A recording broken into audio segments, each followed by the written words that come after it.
ஸ்டாலின் அவர்களே விளம்பர வெளிச்சத்தில் நீங்கள் ஆட்சி நடத்தி கொண்டிருக்கிறீர்கள். அந்த விளம்பர வெளிச்சம் நின்று போனால் நீங்கள் வீட்டுக்குள் உட்காரணும் அப்படின்னு சொன்னோம். நாங்க கொஞ்சம் நாகரிகமா சொன்னோம். அது இப்ப இருக்கிற ஜோசப் விஜய் நல்லா சொல்றான். 5 நிமிஷத்துக்கு குளத்தூர்ல பேசுறதுக்கே முதலமைச்சர் கொத்து புரட்டா போட்டாருன்றான். எவ்வளவு நாகரிகமான பேச்சு. முதலமைச்சர் ராஜாஜி, கர்மவீரர் காமராஜர், புரட்சி தலைவர் எம்ஜிஆர், புரட்சி தலைவர் அம்மா, நம்முடைய புரட்சி தலைவர் எடப்பாடியார் அமர்ந்து அந்த முதலமைச்சர் அரியணையிலே அமர்ந்து கொண்டு இப்ப இருக்கிற இந்த தருதலை சொல்றான், கொத்து புரட்டா போட்டாங்கன்றான்.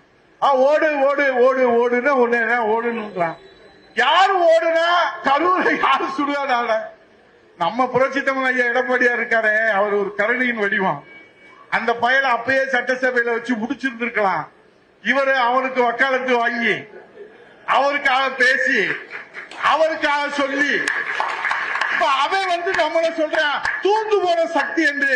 ஜோசப் விஜய் அவர்களே சவால் விட்டு சொல்லுகிறேன், தூந்து போன சக்தி என்று சொல்லுகிற ஜோசப் விஜய் அவர்களே, உனக்கு தில் இருந்தால் திராணி இருந்தால் அண்ணா திமுக தூந்து போன சக்தி என்று பெயரை சொல்லி சொல்லுகிற அந்த தைரியம் இந்த முதலமைச்சர் ஜோசப் விஜய்க்கு இருக்கிறதா? சொல்ல மாட்டான். ஏன்னா அண்ணா திமுக தானே ஆட்டையை போட்டுக்கிட்டு இருக்கான்.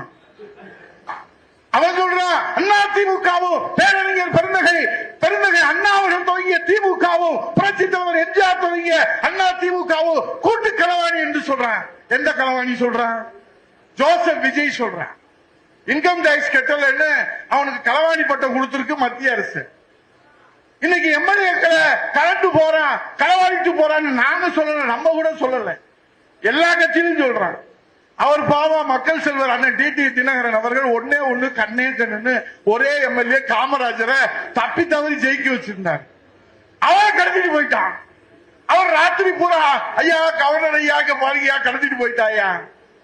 இங்க இருக்கிற எம்எல்ஏக்கெல்லாம் நேற்று வரைக்கும் எங்க அண்ணன் செல்வராஜோட என் கூட சிலப்பான கூட நல்லா தான் பேசிக்கிட்டே இருக்கிறாங்க. என்ன நிலைமை கொஞ்சம் சரியில்லை அப்படின்னு பேசுறாங்க. என்னடா இவர் புலம்புறத பார்த்தா ஒன்னும் சரியா தெரியலையே, கொஞ்சம் கடன் ஆயிடுச்சு, கொஞ்சம் எல்லாம் தலைக்கு மேல போயிடுச்சு அப்படின்னு. என்ன இவர் நல்லா தைரியமா பேசுவாரு. என்ன அடுத்த நாள் சொல்றாரு, இந்த இயக்கத்திலிருந்து நான் ராஜினாமா செய்து கொள்கிறேன்.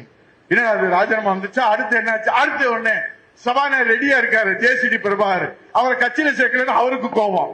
போற வர்றவங்க ராஜினாமா போயிட்டு வாங்க வாங்கன்னு அவர் இருக்காரு. நான் எதுக்கு இதெல்லாம் சொல்றேன்னா, அண்ணா திராவிட முன்னேற்ற கழகம் என்பது இங்க இருக்கிற மூத்த தலைவர்களுக்கும் உங்களுக்கு தெரியும், இது தலைவர்களை நம்பி ஆரம்பித்த கட்சி அல்ல.